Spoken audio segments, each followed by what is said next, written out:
I know. Okay, Madam Mayor, we are ready. Thank you. Well, I'll go ahead and start the September 27th, 5:30 work session with the 2022 budget kickoff. Thank you to administration. Packets came out last week, so the public has packets. We have packets with slides, so I'll just turn it over to you. Thank you, Madam Mayor, and we did not put it up on the screen because you have it, so we decided not to do that. I thought I'd go through the budget goals, and you can stop me at any time with questions, and we'll just go from there. And at some point, we'll stop on one of the slides because I want to spend some time there. So, budget goals are maintaining the current service levels and to produce a balanced budget. As you know, I sent you an email earlier today canceling, would be the 7th meeting, because at this time we don't have a balanced budget, so I'm still working on that part of it. So, and then to bring the general fund reserves within the policy band, self-sufficient, reduced reliance on federal and state funding would always be a goal, even though we do believe there will hopefully be an abundance of federal funding. Protect long-term financial health of the city and strengthen the health and enterprise funds and meet critical and high-risk capital needs. One thing that you will see when you receive the 2022 draft budget is that although 2021 did result in a better than forecasted year, still with the unknown impact that COVID may continue to have on the future, 22 is a little bit on the conservative side. It's above 19, but not all the way up to 20 actuals, just trying to be a little bit because of the unknown. Revenue assumptions are based on sales tax, camping, bed tax, consistent with 2019 actual levels, and actually when you receive it, there'll be an increase from that. We're assuming that the state continues to pay the 22% PERS costs. If they do not, that will have an impact on the budget. State revenue sharing is not included because we are not notified that we will be receiving it, and fish tax revenue is also conservative. There is an increase in the property taxes due to new construction and the sale and updates of existing homes. There's the new pay scale, which was, I believe, enacted at the beginning of 21, will have an impact on 22. The new council and P&Z stipends are included, and an additional seasonal fire laborer summer position will increase that line item slightly. So can I ask a question Sure. about that? So will that person now be in PERS? Not for, it will be seasonal, no. There's no impact of PERS for a seasonal position. The impact of the IBEW contract is $34,800, and that'll be in electric in the 22 budget, and the SPIA contract is $112,175, and it'll be split between the general fund, harbor, water, wastewater funds. And also included in the budget is an increase of 10% in the health insurance, which is pretty normal to budget that. We will know the actual number before the budget's adopted, and we'll adjust accordingly when we receive that number.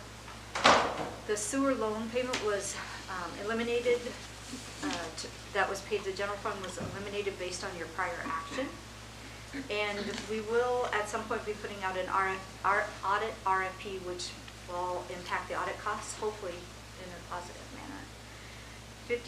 A continuation of 50% bed tax revenue to the chamber. That continues. And maintaining motor pool contributions for all funds have been included in the 22 budget.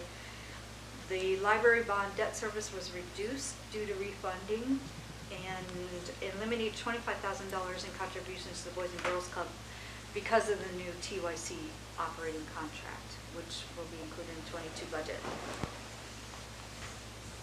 And one thing that we have, and this is kind of where the rest of it is policies, and we'll come back and talk about the policies. These are the actual policies. But where I wanted to spend a little bit of time was on the jail issue. So one thing, and Chief Nickel is here to speak to it. I'm going to give him this. As you know, the city has, and we've been partially funded from the state for numerous years, and you have on this paperwork here, the very last page contains information about the jail. I do want to add that the 22 column is still draft, but it does give you a rough estimate of the revenues and expenses. So as you can see, we are funded at $398,952. However, the expenses are $874,176. So it's underfunded for 22, again, draft budgets, not final. $475,224. Looking back through the years, you can see how underfunded we've been for many years. So at some point, a decision will have to be made. So in trying to gather the information for the decision and actually just being able to communicate with the state, long before me, Chief Nickel, and those before him have been trying to contact the state, and since I've been here, I have as well, with no response at all until we had a meeting. Our state lobbyist, Chris, put together a meeting for us with Representative Ben Carter. We will have one with Peter Michicki in the future, and through that, we did receive a response. After following that meeting, we did receive a response from the state. And apparently jails have been moved under what they call DP3. Department of Probation's, That's essentially it. yeah, there are 3 words, 3 Ps, don't remember, probation's, parole, and one other. So it's been moved to that department. We had a meeting last week with that department. Very nice people. They were not up to speed on what's going on. So I did respond back via email that we will be having this meeting tonight with no expected direction or action, excuse me, from the council, and I totally understand that. But I wanted them to know that as someone, the city manager, and I guess some fiscal manager, I could not recommend that we continue in this relationship like it is. We either need to increase the funding, or perhaps we need to seek out something different, meaning possibly close the jail. Saying all that, it of course ultimately will be your decision, but I want them to know that we are serious about getting them to the table to make a decision. So Chief Nickel has more history than I do and have more information for us. Well, yes, ma'am. Is that in the packet for the budget thing here, what he's going to talk about, or just this? The only information Okay. is right here. Okay. This information. Okay, thank you. And that's really is about as thorough an explanation as I can really offer. Some of you may recall back in about 2015 is when the state realized, we shouldn't have budgeted at $90 a barrel. You're okay, Dad. Go ahead. And so that's when we saw significant cuts. And up until that point, so in 2013, we had signed a 5-year contract with the state for the jail. And that contract should have been at around $665,000 a year, roughly, something like that. And then when the state experienced those cuts in 2015 is when they knocked us down to the $368,952 that you're seeing year over year. And really from that point on, we've been trying to establish contact with them, with the state, and say, hey, where do we get to negotiate? And this isn't a problem that's limited to just Seward. This is a problem that's limited to all 15 of the community jails throughout the state. And so one of the things that I've been working on is trying to reach out to some of those chiefs and talk to them. What I'm getting back from them is they're expressing the same frustrations. Their administrations are experiencing the exact same frustrations, and I think it really comes down to the councils, because that's where we get our direction. And so it's a matter of, what are you okay with? What do you want to spend? What do you want us to do? And whatever you guys come up with, we'll make happen. So can you talk about some of the options? Like, it's not an if it's not like an all or nothing, right? Isn't there a spectrum that has been discussed? Sure, so, man, we've talked about a lot of different ideas. I think personally, one of my favorites, and what I think is probably the best thing, is if you go back to 2003, Kotzebue had this exact same problem, and they said, hey, we're gonna close the jail. And so they did. And they decided to, you know, kind of the same thing. They had tried to play nice. They had tried to get people to interact with them. The state wouldn't do it, and they ended up going to litigation. That litigation ended up going clear to the Alaska Supreme Court, and the Alaska Supreme Court said, yes, this is the state's responsibility. Yes, they should have been funding this contract. Yes, they have to pay for these transportation costs and so on and so forth, which is already established in statute in the state.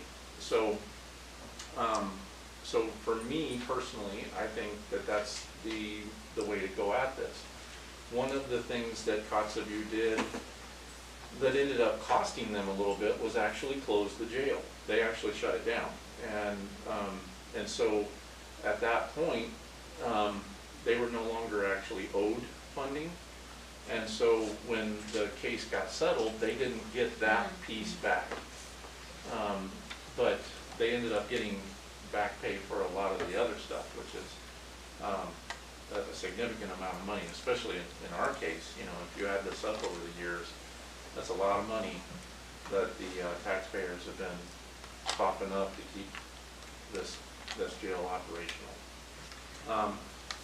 Yes, ma'am. What would it look like if this jail closed? Who would transport to the other So, side? and that's a great question.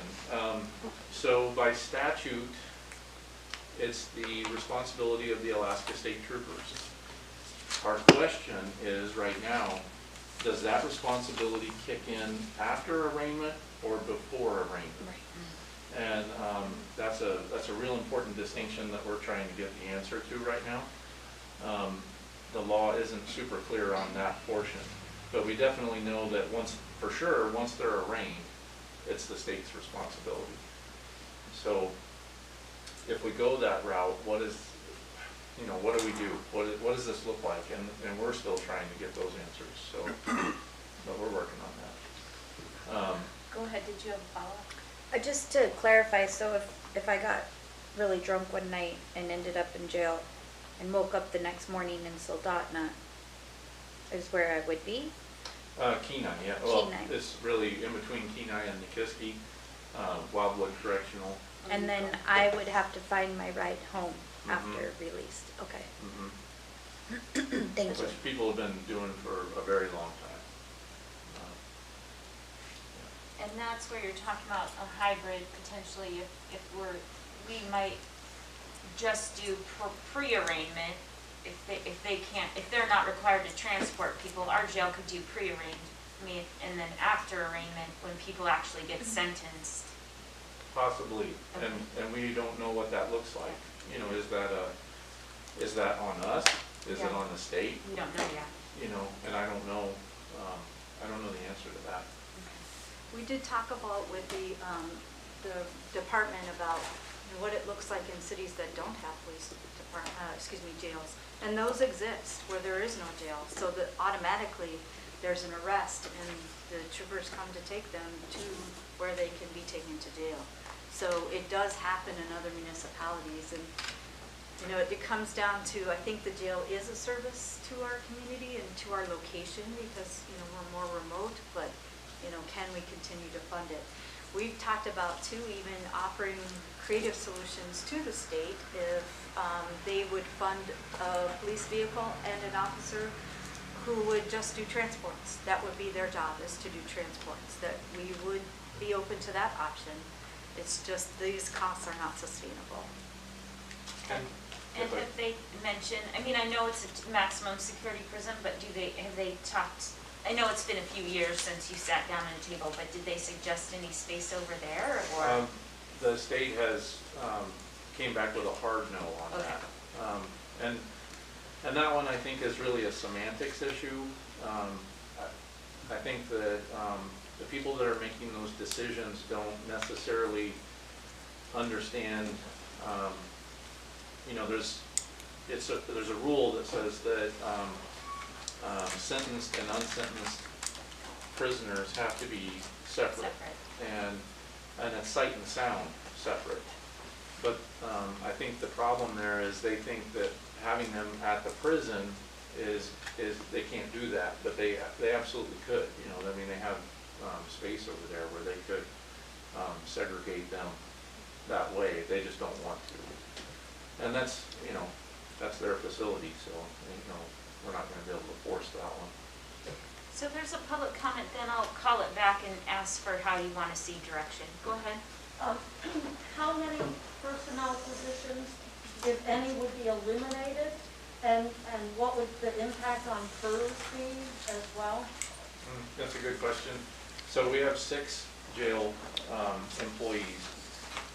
And the reason that that's such a good question is, one of my questions is who is responsible for that PERS study if those positions go away? Oh, yeah. Yes, we hired them and we pay them, but they are contracted positions through the state. Good So is the point. state responsible for that? And that's, you know, that's another one of my questions. Are you good with me kind of sharing the content of my day? I haven't had a chance to fill them in yet. I was over in Kenai today and I met with the commissioner of the Department of Public Safety. And one of the things that I brought up, number one, I wanted to let Commissioner Cockrell know that, you know, we're about to tell you guys all this. And, you know, kind of throw out there the different possibilities that could shake out and what can we do about it. And one of the ideas I pitched to them is every year you see I bring you a special services contract through the Department of Public Safety. It's for $36,000 a year. We get paid quarterly on that.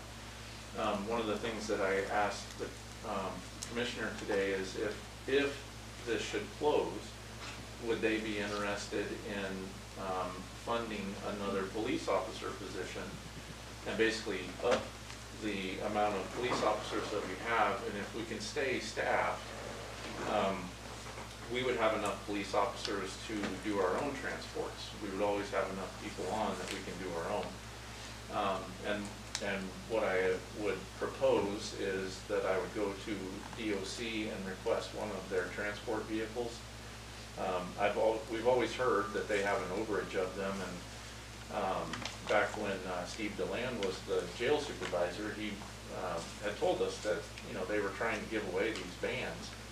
So if we could get one of those, which is an important piece to this, we don't want a police officer in a marked unit transporting a prisoner. And the reason for that is if someone was actually really trying to escape, it's easy to pick out the Seward car. You know what I mean? So what we want is just sort of that undercover sort of look, and that's what DOC can provide. So, and you know, I was pleased. The commissioner was receptive to the idea. He said he liked the idea. He'd want to talk about it more later, so we can work on that. But again, it's, you know, what do you guys want? What are you comfortable with? So maybe I can ask a question. So is this a situation where we need to get some of the legalities straightened out with our attorney first? Or do we want to just make some decisions and then the attorney can represent from our point of view? Or how does administration want to move forward? I like the second option. And if I just clarify, today Chief Nick met with the Commissioner of the Department of Public Safety. We've been trying to have communication with the Commissioner of DOC, and there's been no response. Okay. So, but I like the second option because it kind of directs where we end up going, and then the attorney will understand what the end result gets us down that road, so he can examine the end result. If that makes sense. We might need some time to chew on this, unless people have comments or questions right now. Go ahead. I was gonna ask the same question that Linda asked. But, so what happens to the 6 personnel that if the jail closes, do they lose their jobs then, I guess? I mean, that's an impact in itself. So of course, we're gonna try to place them either within the department, within the city. You know, right now, just looking at the positions that I have, you know, I have an open dispatcher position if we were to lose the jail. I have conditional offers out right now on all my open patrol positions. Out of the 6 jail positions, we only have 4 of those filled right now. With actually a conditional offer, sorry, that I gave last week. So, you know, then throughout the city, we have a lot of open jobs. So of course, we would want to take care of these people as much as we possibly can. And if there's nothing left, then it's one of those deals where, sorry, this is business, and, you know, we're gonna have to cut ties, so. that's the way it is. Now, any of these 4 people that are in the jail now would to have a position in the police department, except for the receptionist or the tall person, would they have to go to school like the rest of them have? That depends, and I'll give you an example of why that depends. For example, I have a female working in the jail right now who I would very much like to move to patrol. She's got prior police experience, and I think she would do really well. And in a case like that, she may have to go to some training, but it'd be more like refresher training instead of a full academy, like a regular hire, or an untrained hire would have to do. So there's that, you know. If it was moving them to a position like dispatch, all the training's in-house. So we got some savings there. And then moving them over to any of the other departments in the city, you know, generally speaking, I think is on-the-job training, so. Thank you. Councilmember Casamarte, did you have a question? You said you have 4 positions filled right now, and one of those are conditional? And one, and a conditional, so 4 filled with 1 conditional. Okay, thank you. So again, did you want to bring a recommendation forward at an actual meeting and we'll vote on it? I don't know that we have strong feelings tonight, just as we probably digest and hear from the community. And it would be helpful too if you start to hear from the community, either let us know or take some of those comments into account. And I'm assuming it won't be like at the stroke of midnight, December 31st, that Right. there would be some phase in or out for whatever plan that you have in place. And best case scenario is they come back and fully fund us. So, Yeah. you know, that's the actual desired outcome. But bearing that. I have one more. So could any of those other 3 jailers, would they be able to, or do you have to have all the training to cart them someplace else, to drive the van? So that's almost like creating its own position. One of the other ideas, you know, years ago was that if we should close the jail, then we would, well, really the state would bring on-call door watchers, essentially. My concern with that one is we've tried that before with Office of Children's Services, and it just never works. You know, when you need the people, they're on vacation, or they're up in Anchorage, or they're, you know, somewhere, and they just, you know, they won't come. And, you know, with these, with these arrests, that's not a situation we want to find ourselves in. So, personally, I lean more towards the very definitive things that are gonna really solve the problem. But we can try it, you know. And I want to go back and punctuate what you said, because I think we would all be in agreement that our first best foot forward is we want to keep the jail and have the state fully fund it. I think that we would definitely agree with that. And then the next down from there is coming up with a solution for our community that's not, you know, $500,000 a year, but that meets our community needs to the best of what can happen. So, I mean, it sounds like you guys have really been working hard on figuring that out, so thank you. I'm trying to communicate that for you.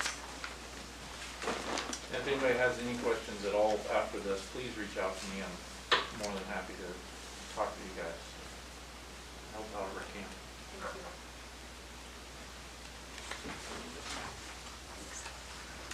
Okay, so then, moving on then to the budget policies, which have been in place.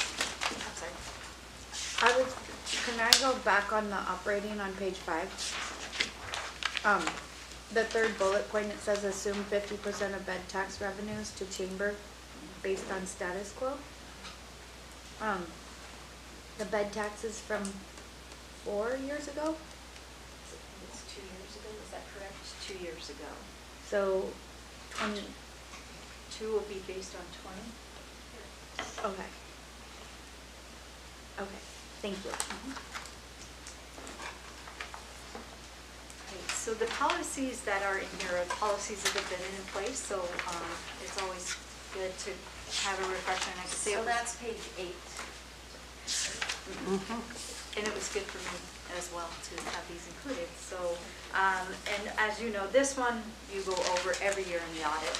The general fund, undesignated fund balance is equal to at least 3 months of expenditures to cover unanticipated revenue shortfalls. And I did provide an updated, let me just check it here.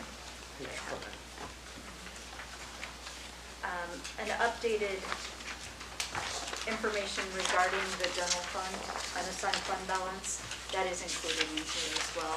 As always, it's still draft because until it's audited, so, but it is from the audited 2020 financials and then what's been spent this year. So you have that in your information as well. So that's that policy, and we are within that at this point as well, within the policy grant.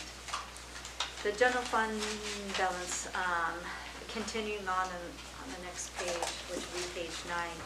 When the fund balance is not within the desired range, we have to develop a plan to bring it back within the desired range within 3 years. We are in the range, so at this point we're good. And again, withdrawals from the undesignated fund may not be used if we are out of the policy band unless it's an emergency situation, but we're there. And Where did I see, I have too many papers out. So on that page 10, this does not reflect the year-to-date 2021, but we do have that information in the subsequent lay down. And so now that level is at 4,406,262, is that right? again, not audited. So Yeah. we're at, I believe it's 5 months of this. 5 months. Thank you for that. Sorry. Yeah. I really appreciate this super clear breakdown so we can see. This is awesome, so thank you. Yeah. This is our desire to bring all of these forward like this. It's what we're working on and our goal, so. Thank you. Okay, then moving on to the page 11, the one-time revenue policy. Again, some of these were interesting in reading, and it does not look like they've been needed for a while, but they are a policy that you adopted at some point. One-time revenues, such as grants, administration fees, should not be utilized to fund ongoing expenditures, but should be used to fund capital repairs. So often the grant administration fees are, as you know, just go along with the grant. Sometimes they can be 10%. It depends on what's written in the grant language. So we cannot use those for ongoing, but if we do have a capital repair, we can use that. To the extent the general fund has reached 6 months of expenditures and transfers out, one-time revenues will be allocated annually to the capital acquisition fund. So we're not at this point over the 6 months, so there won't be a transfer to the capital acquisition fund at this time. But again, we're working on the budget still. As you know, most of you were on the council when this was adopted, new to the code language, or maybe just further defined. I'll look at the clerk for that information. The city manager will submit a six-year capital improvement program, and that will be included in your budget book when it is ready. We're still working on that. And it'll show the detailed expenditures for the upcoming budget period, along with which departments and proposed method of financing. And it'll be proposed as a separate section, so ultimately in your budget book, you'll have a separate section for it. And of course, this is the goal, recurring fund source for capital. The city should seek recurring funding sources to fund capital so that capital spending is not given last priority. I can say that every municipality I've been in, and I don't think it's abnormal that it ends up being the last priority just because of the operational needs are always so great, and there's only so much money to go around. So this is a great goal, and would love to achieve that at some point. Speaking of the capital acquisition fund, the city will designate 50% of the previous year's annual surplus, defined as the difference between revenues and transfers in and expenditures and transfers out, into the capital acquisition fund. This is one of the funds too that we are breaking down even further to for the history and balances, because I cannot give you that information at this time, but we are working on getting that into this type of format so that we'll have the information. That'd be helpful. And since any expenditures in this fund will exceed $50,000 threshold, they will require an appropriation from the council.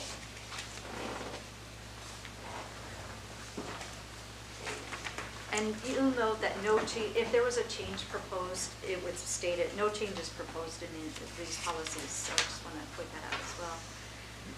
Capital replacement funds are restricted and distributed only for major capital outlays, and meaning an actual capital outlay, not a maintenance item.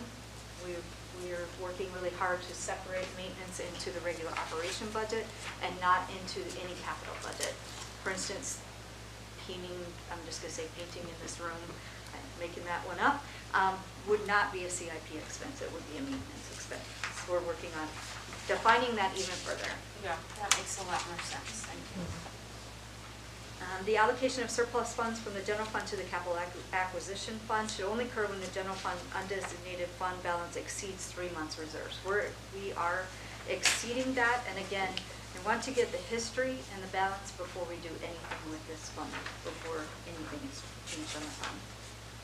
The debt service fund, which we do have debt service funding within the budget, are used to account for accumulation of resources for payment of capital repairs, replacement, general long-term principal, and interest related to debt costs. So some of that would be bonds, and the interest related to the bonds for the debt. Speaking of bonds, moving on to Seward Mountain Haven.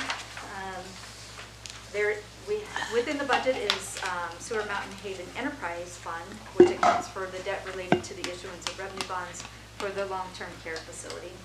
It's secured by patient revenues and the proceeds from the 1% sales tax. We are required to maintain a fund balance equal to the highest year's principal and interest payment, which is $1.47 million, which we do have. I call it set aside, but we're required to retain that, and we do have that. We are trying to accumulate really as much as we can into the fund, so that way if there's any reason why the payment cannot be made, we do have money to make the payment without going into any type of reserve. So that's our goal. And again, funded by transfers to the city from the long-term health care facility. Mayor. Go ahead, I'm sorry. It's okay. When are these bonds matured? 2033.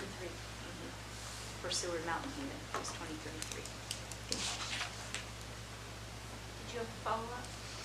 I don't believe so. The 1% covers the complete bond, Right. correct? Mhm. Okay. Well, Yes, let me back that up. The goal is to have the complete bond payment paid by the census. So the census, the funding is going to transfer to the city and it's based on the census. If the census drops, then the 1% kicks into, for the gap. I don't think we've ever, to my knowledge, had to pay the entire thing. It's always been funded almost 100%, but then paid in 1%. But I'm going to get some clarification on that as I state that, but I'm pretty sure that we've never had to pay like the whole bond payment. I'll get some clarification on that. Thank you. And right now, the outstanding bond balance is 15.2 million. 15.2.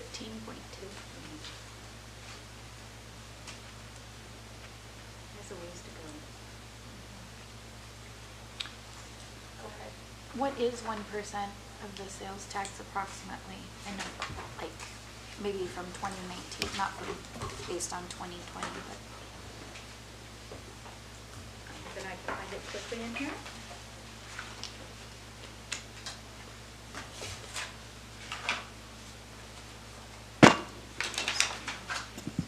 It's okay. I was hoping it was right here, I'm sorry. No worries. That's fine. I can follow up with that later. Okay.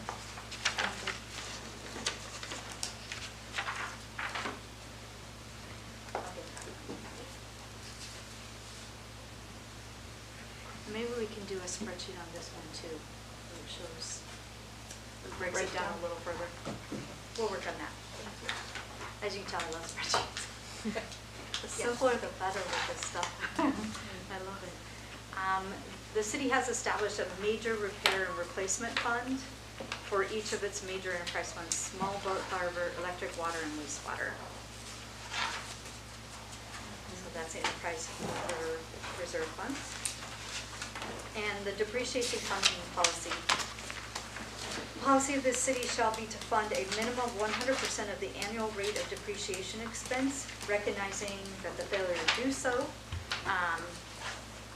failure to establish adequate reserves for the replacement of plant and equipment shifts the financial burden of such major repairs and replacements to future generations, creating an imbalance of intergenerational equity. That is the goal, and we do have depreciation funding throughout the budget, and our desire is to keep up on the items that need to be kept up on. I'm thinking of the electric fund at this time. Go ahead. Just going back to slide 21, we have a parking MRF as well, don't we? I'll check into that. Not that I'm aware of. We do have, I'll check into that. Okay. It is not listed here, and this is directly out of the policy. Okay. But I know we have a parking enterprise fund. I'm not quite sure of the reserves of that fund.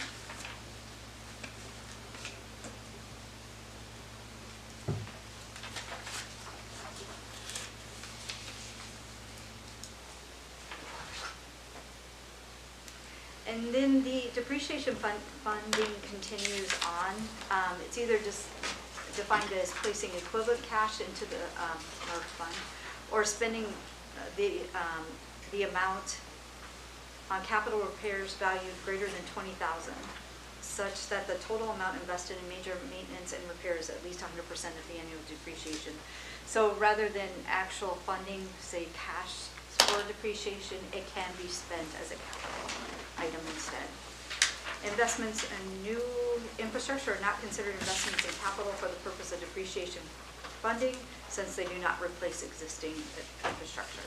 So we're looking on the other side. There's an exception to this policy, as most of them, because you have the power to do that, where council determines that specific enterprise fund asset will not be replaced at ratepayer or taxpayer cost, but will be replaced through grants or not replaced at all, maybe through not to fund depreciation on that item. So if we know an item that we are going to receive grant funding or some other type of funding, we do not have to put in the budget depreciation for that item. We don't have any identified at this time, so but that is the exception that can be made. Here's the status of some of the depreciation funding, this was given to me probably 2 months ago, so there'll of course be some changes with where we are, but as far as the value of what we need to use.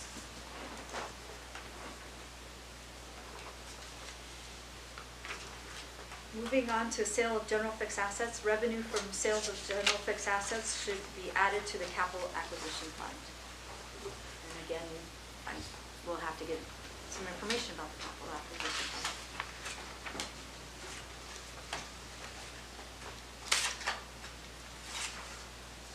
So this is actually, the next slide on page 27 is actually a discussion we've been having yet today. Accrued annual leave funding policy. The city created an internal service fund for the purpose of accumulating cash to pay for the accrued but unused portion of annual leave for governmental fund employees. This account is to be designated solely for the payment of accumulated leave. The reason why I pause on this is literally we've been talking about this today, and this actually is very unusual in Alaska to have this type of language and this policy. Normally it is and I hope I say this correctly, an expense that is booked through our audit, and I know that's not correct, but there's a GASB rule surrounding that, but it is not an actual funded in our budget. We discovered today that it has been funded for quite a long time, which is an unusual expense to have, because then it's budgeting, if everyone left today, it's budgeting all of that out. It actually is a very, very big expense. Yes. And as I stated, it is highly unusual to have this. I did contact another municipality today, and then we'll continue to look at other municipalities, but we are amending the budget based on this, so that it will not be 100% expensed. It is a large expense that honestly I don't think we can sustain. So it is booked through our audit, and they recognize it under the GASB rules, and that's, I can't remember which one, but they do recognize it under the GASB rules, so we do know the liability of it, but then it does not become an operational budget item. So at some point we'll actually need to change this, and you will see the difference in the budget when you receive it. All right, moving on. Go ahead. Do you have any idea what approximately, like 10,000, 100,000, 500,000? How much it is, probably around 500,000, around that. I actually think it's more closer to 600,000. Okay. So, yeah, it's a large expense that is not normally captured like this. Go ahead. If we're going to be looking at this, I was also pointed out, or somebody mentioned, and it's this whole area of code is really hard for me to interpret because it's really gray to me. But there was another part where you can carry for a long time and let things accumulate more so than other communities. Is that? Like how much leave, you mean like how much leave are employees allowed to have on the books? Well, we just amended that, right, in the new pay scale, but I'll look into it and I'll. You amended accrual, if I may. You amended the accrual for 10 plus years and created 2 new tiers, but you didn't change the capped hours that were allowed. That's what it was. But it doesn't, if I may just chime in on this, it doesn't make sense in an operating budget to anticipate 100% employee turnover, which is what you're basically doing by budgeting that as a liability in your operating budget.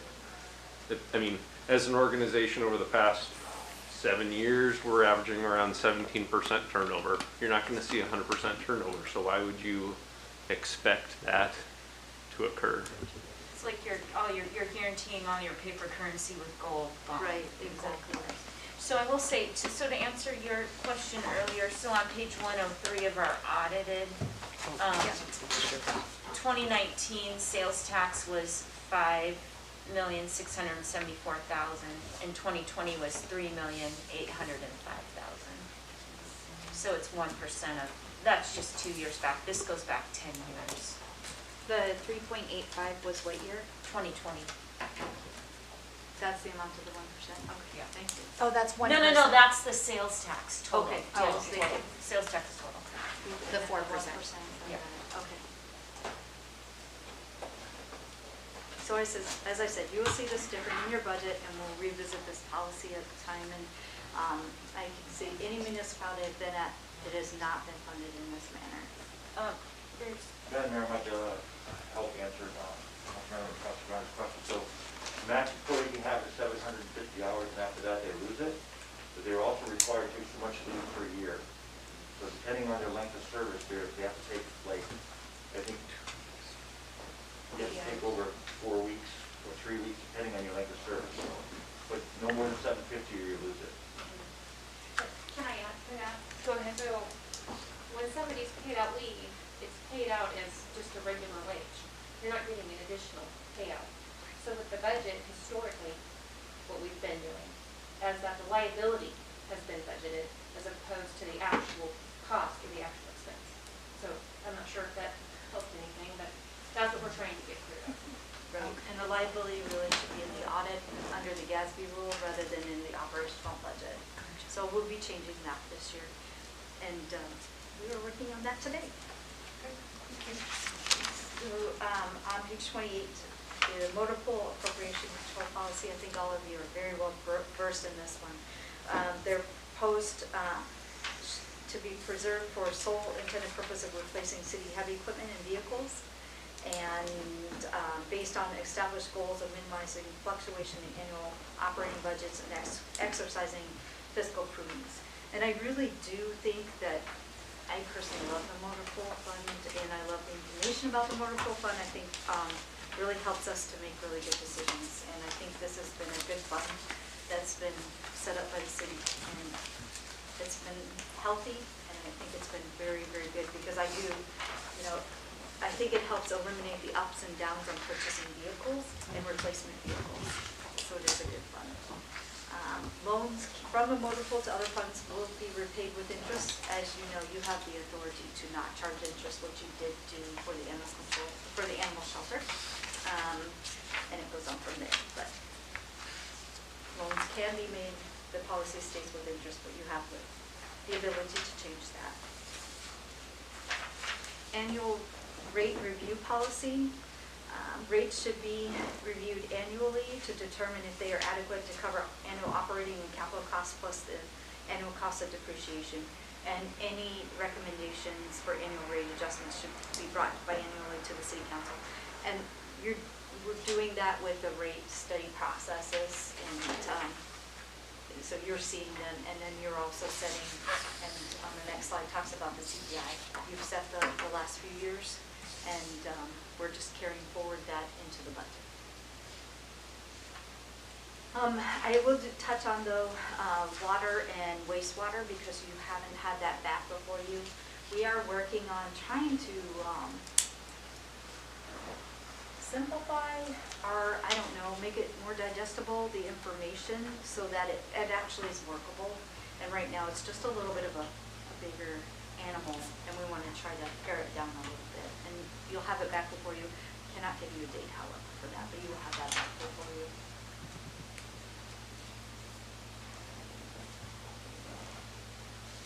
The tax cap policy is on page 32, and it's continued to support an increase in the Kenai Peninsula Borough sales tax, which is currently $500. So if Kenai has not, Peninsula Borough has not had an interest in changing that, but if there would, there is a benefit to us as well to have it changed, an increase in revenue for us. And that's all of the policies and information really that I have for you for this budget kickoff, other than to let you know that we're continuing to work on the 22 budget, and we're finding some things that need refinement, and we're finding them a little bit at a time, which creates a little bit of a lengthens our time frame to get it together, but it actually is really good to find these items and to refine them. So we're continuing to work on that to give you the best document that we can. So let's talk a little bit about the budget calendar. So this was our budget kickoff, and then Is it looking doable for October 4th to have primary budget documents, or is that date gonna slip? Okay, so that's, I mean, let's just talk about that. So that'll probably slip to even that October 13th budget work session, or? I'd like to shoot for that Monday before the October 13th, so that you have it a few days in advance. Okay. That will be our goal. So that must be like October 11th. Yeah. Okay. And so I do have a request with that is, I guess by then we will know, yeah. So we'll just make sure that all, the council members get that. And then the October 13th budget work session, that will be the departments, presenting their budgets. Right, and then the second page is a draft schedule of that. Okay. Still refining that to make sure everyone can be there on the dates that they have, that I have on. Okay, so we'll get that finalized. I guess, as time goes on, it was really helpful, I won't say in the olden days, but it's kind of ebbed and flowed, to have the department heads really talk about any special projects or any changes. Okay, good, so that's good. Right, we're not gonna go through every single line item, especially if there's no change on the line item, or if there's a slight change, and then we'll touch on that, but not through every line item. But even like, Answer any questions you Yeah. have, of course. if they have like contracted services, it's very helpful to say, okay, we didn't just put in $80,000 placeholder, but like to know what that breakdown looks like. Yeah, exactly. Are there any other comments about what that looks like? I think it's always helpful to have those department heads do that. Go ahead. It doesn't pertain to that, I was gonna go off. Oh, you can go ahead. Yep, go ahead. One of the things that I've always been curious about, and maybe in this budget we could, you mentioned before we went to the calendar that you guys were looking through the budget and finding certain line items. One of the things that I've always been curious about is the dump station for the RVs, that money is collected, I believe, by parking. I don't think We there's no a longer have a collection. dump station fee, it's built in when we, if I may. So that fee, was a $5 fee, I believe? Yeah. $10, and when, That rolled in when the from- rates were increased this past year, the dump station fees were removed. And that was, we carefully evaluated whether it was worth implementing some sort of monitoring system, because we were pretty aware that, there was a large cohort of individuals that were using the dump station and not actually paying it. But if you looked at the return on investment for implementing some sort of control measures, they outweighed our estimated recouping of fees, and so we just built that in when we changed the rates for camping. Go ahead. So with that said, I just would like to see the numbers of how our sewer is being compensated for the RV dumps. Oh, okay. I want to see the money going from whoever's collecting it, parking or Parks and Rec or campgrounds, to the sewer. So a transfer from Parks and Rec? For that identified amount. Okay. Instead of just going into the general fund or. Yeah, wherever it's going. Okay, I've been asking, yeah. we'll follow up. And then any other specific comments? How's our time? Go ahead. I mean, I guess, just because I'm a utility bill junkie, I've also always been curious how campgrounds are billed for the electric. If that's in with our streetlights, or if they are charged a business rate, or what rate our campgrounds pay for the electric. Same with the water, the ones that have the hookups. How that money from the general fund is getting back into our water, sewer, and electric. Okay, we'll follow up. So we are being charged. Thank you. Well, I might take a break. Are there comments from the public at this time? Are there any questions or? I might have folks look at the schedule and see if those dates are all doable. I did let the city manager know that I'm gonna be gone November 29th. That's right around Thanksgiving, But we might not do that. which we might not. Right. if we do our job.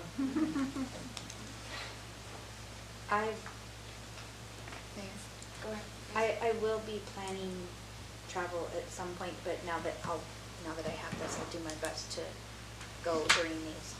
It looks like we have a big hole from the 8th to the 28th, Okay. unless there's a city council. There's a city council meeting on the 22nd, if we hold that. Just depends.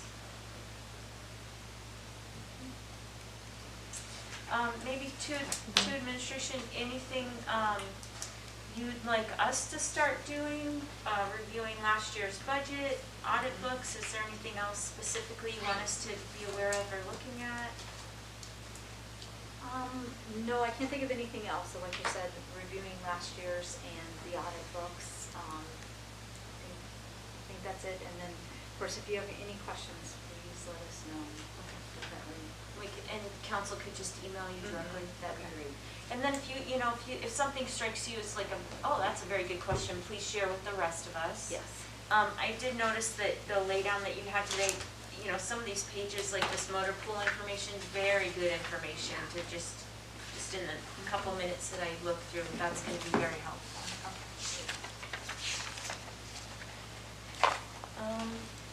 Anything else? Thank you for getting this kickoff to us today. If I may just add, one thing that I wanted to add, like I said, we're putting together a draft budget book, and it makes sense to us. But when you get it and you go, let us know, because I want to be able to communicate with you how you need it communicated.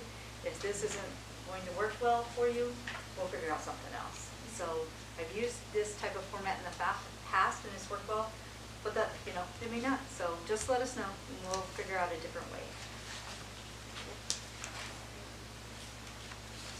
So I'm gonna go ahead and adjourn the work session with the regular meeting to start in half an hour.